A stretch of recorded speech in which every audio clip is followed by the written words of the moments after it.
हाजा आजम साहब भी झूठ ही बोलते हैं। मैं तो यही कहूँगा सियालकोट की आवाम में सही इन्होंने की किया पूरी जिंदगी हो गई इन्होंने संभालदे चलो मान लेने गलत ही है। इमरान खान साडा समझो मुर्शद मेरा गलत ही है। गुड आदमी है जरा कि थोड़ी जी पी पैंदी है तो वड़ दें सीधा लंदन वो कि गुड आदमी हो सकता सारे लोग दलेरा आदमी है इमरान खान आहो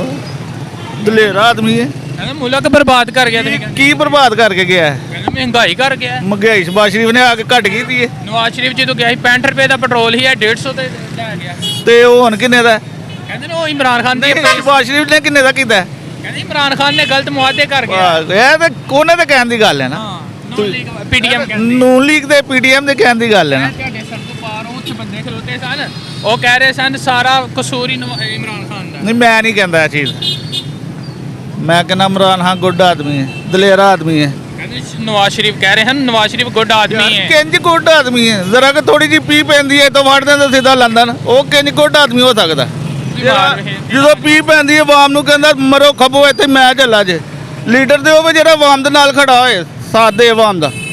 बुरे वक्त च भी चंगे वक्त च भी लीडर ते होवे जेहड़ा जरा कि पी पैंदी छड़ के नस जांदा वो काहदा लीडर है इमरान खान ਤਾਂ ਨਹੀਂ ਜਾਣ ਡਿਆ ਇਹਨੂੰ ਜਾਣ ਨਹੀਂ ਦਿੰਦੇ ਇਹ ਝੂਠ ਹੈ ਕਹਿੰਦੇ ਇਮਰਾਨ ਖਾਨ ਨੇ ਵੀ ਨਸ ਜਾਣਾ ਹੈ ਰੋਜ਼ ਆਏ ਦਿਨ ਉਹਦੇ ਜੇਲ੍ਹ 'ਚ ਜਾ ਕੇ ਉਹਦੇ ਨਾਲ ਮੀਟਿੰਗਾਂ ਕਰਦੇ ਨੇ ਕਿ ਸਾਡੀ ਮਨ ਉਹ ਨਹੀਂ ਮੰਨਦਾ ਕਹਿੰਦਾ ਨਹੀਂ ਇੱਥੇ ਪਾਕਿਸਤਾਨ 'ਚ ਹੀ ਰਹਿਣਾ ਹਾਂ ਇਮਰਾਨ ਖਾਨ ਬੈਸਟ ਹੈ ਬੈਸਟ ਕਹਿੰਦੇ ਉਹਨੇ ਗੜੀ ਚੋਰੀ ਕੀਤੀ ਉਹ ਜੋ ਮਰਜ਼ੀ ਪਾ ਦੋ ਹੁਣ ਉਹਨਾਂ ਦੇ ਢੇ ਚੜਿਆ ਤਾਂ ਜੋ ਮਰਜ਼ੀ ਪਾ ਦੋ ਕਹਿੰਦੇ ਤੋਸ਼ਾਖਾਨਾ 'ਚੋਂ ਗੜੀ ਚੋਰੀ ਕਰ ਗਏ ਤੇ ਜਿਨ੍ਹਾਂ ਨੇ ਕਾਰਾਂ ਤੇ ਗੱਡੀਆਂ ਜਿਨ੍ਹਾਂ ਦੀ ਪਰਮਿਸ਼ਨ ਵੀ ਨਹੀਂ ਕੱਢਣ ਦੀ ਉਹਨਾਂ ਗੱਡੀਆਂ ਨੇ ਉਹਨਾਂ ਨੂੰ ਕੋਈ ਨਹੀਂ ਪੁੱਛ ਕੇ ਇੱਕ ਘੜੀ ਦੀ ਪਰਮਿਸ਼ਨ ਵੀ ਹੈ ਤੇ ਉਹਨੂੰ ਪੁੱਛ ਕੇ ਹੋ ਗਈ ਹੈ ਜਿਨ੍ਹਾਂ ਨੂੰ ਪੁੱਛਿਆ ਜਾ ਰਿਹਾ ਕਿਹੜੀ ਗੱਡੀਆਂ ਕੱਢੀ ਦੀ ਇਜਾਜ਼ਤ ਹੈ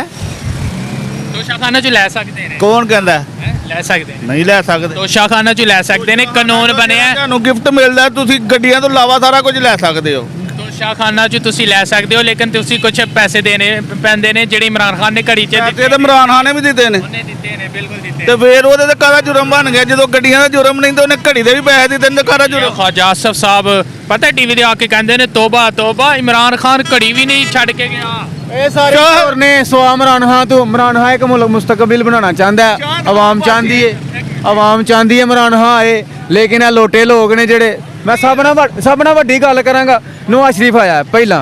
ਆਵਾਮ ਨੂੰ ਫੁੱਦੂ ਲਾਇਆ 4 ਦਿਨ ਆਇਆ ਰਿਲੀਜ਼ ਦਿੱਤਾ ਉਸ ਤੋਂ ਬਾਅਦ ਫਿਰ ਉਸ ਤੋਂ ਬਾਅਦ ਸ਼ਹਬਾਜ਼ ਸ਼ਰੀਫ ਦੀ ਹੁਕੂਮਤ ਆਈ ਸ਼ਹਬਾਜ਼ ਸ਼ਰੀਫ ਨੇ ਇਹੀ ਕੀਤਾ 4 ਦਿਨ ਇੰਜ ਕੀਤਾ 4 ਦਿਨ ਬੜਾ ਆਵਾਮ ਨੂੰ ਆਖਿਆ ਖਿਆਲ ਵਹਾਏ ਅਸੀਂ ਬਾਦਸ਼ਾਹ ਬਣਾਵਾਂਗੇ ਅਸੀਂ ਮੁਲਕ ਨੂੰ ਇੰਜ ਕਰਾਂਗੇ ਕੀਤੀ ਮੁਲਕ ਦੀ ਫਿਰ ਆਈਓ ਇਮਰਾਨ ਖਾਨ 4 ਦਿਨ ਦਿੱਤੇ ਨੇ ਇਹ ਕਹਿੰਦੇ ਨੇ ਮਹਿੰਗਾਈ ਕੀਤੀ ਵੇਖੋ ਇੱਕ ਗੰਨਾ ਤੁਹਾਨੂੰ ਮੈਂ ਦੇਣਾ ਹਕੂਮਤ ਤੁਸੀਂ ਉਹ ਹਕੂਮਤ ਪਹਿਲੀ ਹਕੂਮਤ ਜਿਹੜੀ ਹੁੰਦੀ ਨਾ ਛੱਟ ਜਾਂਦੀ ਏ ਜਦੋਂ ਉਹਨੇ ਛੱਡਣਾ ਕੁਝ ਨਹੀਂ ਇਮਰਾਨ ਖਾਨ ਕੀ ਕਰੇਗਾ ਇਮਰਾਨ ਖਾਨ ਨੂੰ ਤੁਸੀਂ ਲਿਆਓ ਅੱਗੇ ਮੈਂ ਖੁਦ ਉਹਦਾ ਮਹਤੀ ਹਾਂ ਮੈਨੂੰ ਪਤਾ ਪੂਰਾ ਪਾਕਿਸਤਾਨ ਨਾ ਵੋਟ ਦੇ ਇਮਰਾਨ ਖਾਨ ਦੀ ਇੱਜ਼ਤ 'ਚ ਕੋਈ ਫਰਕ ਨਹੀਂ ਪੈਂਦਾ ਹਾਂ ਇਮਰਾਨ ਖਾਨ ਨੂੰ ਅਗਰ ਮੈਂ ਵੋਟ ਨਾ ਦਾਂ ਮੇਰਾ ਕੋਈ ਨਾ ਦੇ ਮੈਂ ਇਕੱਲਾ ਪਾਕਿਸਤਾਨ 'ਚ ਇਮਰਾਨ ਖਾਨ ਨੂੰ ਵੋਟ ਦਾਂਗਾ ਭਾਈ 3.5 ਸਾਲਾਂ 'ਚ ਕਹਿੰਦੇ ਇਮਰਾਨ ਖਾਨ ਨੇ ਮੁਲਕ ਦਾ ਬੇੜਾ ਗਰਕ ਕਰ ਛੱਡਿਆ ਓਏ ਇਹਨਾਂ ਨੇ ਕੀ ਕੀਤਾ ਪੂਰੀ ਜ਼ਿੰਦਗੀ ਹੋ ਗਈ ਇਹਨਾਂ ਨੂੰ ਸੰਭਾਲਦੇ ਓਏ ਚਲੋ ਮੰਨ ਲੈਣੇ ਗਲਤ ਹੀ ਹੈ ਇਮਰਾਨ ਖਾਨ ਸਾਡਾ ਸਮਝੋ ਮੁਰਸ਼ਦ ਮੇਰਾ ਗਲਤ ਹੀ ਹੈ ਓਏ ਸਹੀ ਹੈ ਸਾਡੇ ਮੁਲਕ ਲਈ ਨਵਾਜ਼ ਸ਼ਰੀਫ ਸਹੀ ਆ ਵੇਖੋ ਇਹਨਾਂ ਓ ਯਾਰ ਮੇਰੀ ਗੱਲ ਸੁਣ ਇਹ ਤੂੰ ਕਹਿ ਰਿਹਾ ਆਪੇ ਇੱਕ ਮਿੰਟ ਭਾਜੀ ਭਾਈ ਨਾ ਵੇਖੋ ਮੈਂ ਤੁਹਾਡੀ ਗੱਲ ਜਵਾਬ ਦੇਣ ਲੱਗਾ ਮੈਂ ਤੁਹਾਨੂੰ ਜਵਾਬ ਦੇਣ ਲੱਗਾ ਵੇਖੋ ਮੰਨ ਲਿਆ ਇਮਰਾਨ ਖਾਨ ਨੇ ਕਿੰਨੇ ਮਹੀਨੇ ਕਹਿ ਰਹੇ 3 ਮਹੀਨੇ 3.5 ਸਾਲ ਉਹਨੇ ਹੁਕੂਮਤ ਕੀਤੀ ਹੈ ਨਾ 3 ਸਾਲ ਖਲੋਇਓ 3.5 ਸਾਲ ਚਲੋ ਇਮਰਾਨ ਖਾਨ ਨੇ ਮੰਨ ਲਿਆ 3.5 ਸਾਲ ਚ ਜਿੰਨਾ ਉਹਦੇ ਕੋਲ 3.5 ਸਾਲ ਨੂੰ ਟਾਈਮ ਮਿਲਿਆ ਨਾ ਉਹਨੇ ਲੁੱਟ ਲਿਆ ਹੁਣ ਉਸ ਤੋਂ ਪਹਿਲਾਂ ਜਿਹੜੀ ਆ ਮੀਆਂ ਸਾਹਿਬ ਦੀ ਚੱਲਦੀ ਪਈ ਹਕੂਮਤ ਉਸ ਤੋਂ ਪਹਿਲਾਂ ਰਿਲੀਫ ਸੀ ਕੀ ਮਿਲਿਆ ਆਵਾਮ ਨੂੰ ਕਹਿੰਦੇ ਉਦੋਂ 65 ਰੁਪਏ ਦਾ ਪੈਟਰੋਲ ਹੀ ਇਮਰਾਨ ਖਾਨ 150 ਤੇ ਲੈ ਗਿਆ ਇਮਰਾਨ ਖਾਨ ਕੀ ਕਰੇ ਲੁੱਟ ਲਿਆ ਤੇ ਬਰਾਮਦ ਹਲੇ ਕੱਖ ਵੀ ਨਹੀਂ ਹੋਇਆ ਕੀ ਕੀਤਾ ਨੇ ਇੱਕ ਤੋਸ਼ਾਖਾਨਾ ਪਾਇਆ ਨੇ ਉਹਦੇ ਹੋਰ ਕੀ ਪਾਇਆ ਕੀ ਲੱਭਿਆ ਨੇ ਯਾਰ ਕੀ ਕੀਤਾ ਨੇ ਕਾਦਰ ਟਰਸਟ ਵੀ ਹੈ ਉਹਦੇ ਤੇ ਵੀ ਸੁਪਰੀਮ ਕੋਰਟ 'ਚ ਪੈਸਾ ਪਿਆ ਦਾ ਸਾਰੀ ਦੁਨੀਆ ਕਲਪਦੀ ਪਈ ਹੈ ਤੁਹਾਡੇ ਸਿਹਤ ਕਾਰਡ ਤੇ ਕਿੰਨੇ ਪੈਸੇ ਲੱਗਦੇ ਪਏ ਨੇ 10 ਲੱਖ ਰੁਪਏ 10 ਲੱਖ ਰੁਪਏ ਕਿੰਨੇ ਦਿੱਤਾ ਹੈ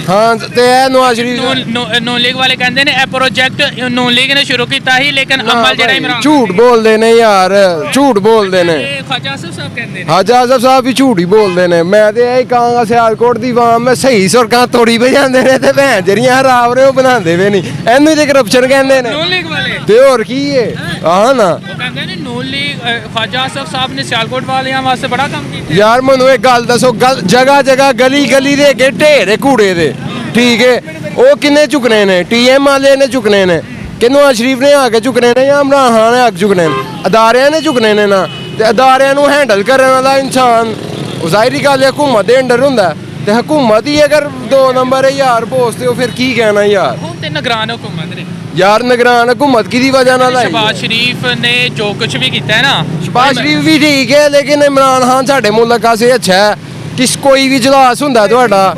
ਕਿਵੇਂ ਠੀਕ ਉਹ ਯਾਰ ਉਹ ਫੇਰ ਵੀ ਚੱਲ ਲੈਪਟਾਪ ਦਿੱਤੇ ਸਾਨੂੰ ਤੇ ਇੰਨਾ ਪਤਾ ਸਟੂਡੈਂਟ ਨੂੰ ਦਿੱਤੇ, ਲੇਕਿਨ ਜਿਹਨੇ ਚੰਗਾ ਕੰਮ ਕੀਤਾ ਹੈ ਉਹਨੂੰ ਕਹਿਣਾ ਚਾਹੀਦਾ ਭਰਾਵਾ। ਇੱਕ ਤੁਸੀਂ ਫਿਰ ਵੀ ਕਹਿ ਰਹੇ ਹੋ ਕਿ ਇਮਰਾਨ ਇਮਰਾਨ ਹਾਂ ਸੀ ਯਾਰ ਇੱਕ